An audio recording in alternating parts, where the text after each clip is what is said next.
the bar has handed over a memorandum to the Prime Minister talking about the decaying trust and the decay of the independence of the judiciary, about the numerous amount of vacancies currently existing in the judiciary, the remark made by the former CJ in a speech, the allegation by which a member of the federal court judge being interrogated. Right? All these things cumulatively shows or is serving as the basis for people's fear that the independence of the judiciary is in jeopardy. And to top it all off, the leaked minutes, JAC minutes, all but confirms the fact that there is overreach, there is interference by the executive in the judiciary. So,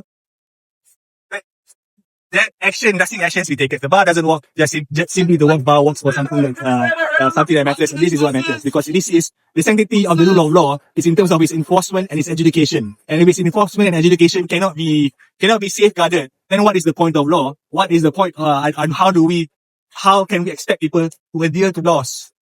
So that should be the focus.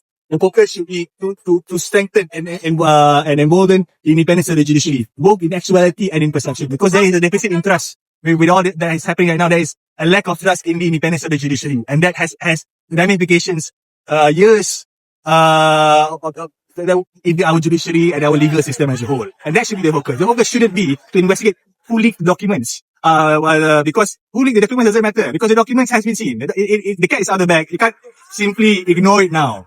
Right? And by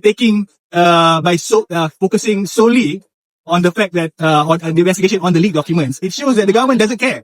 They care about shutting down the discourse amongst the people about the, independence of the judiciary. That shouldn't happen. This is a democratic government. Anwar claims to be a reformist.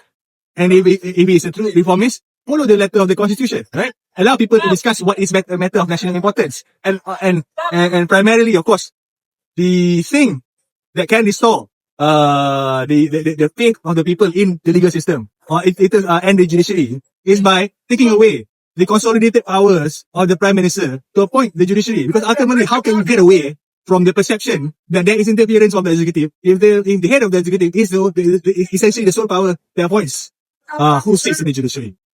They should take immediate steps. It should be done, in fact, even in the next 5 minutes.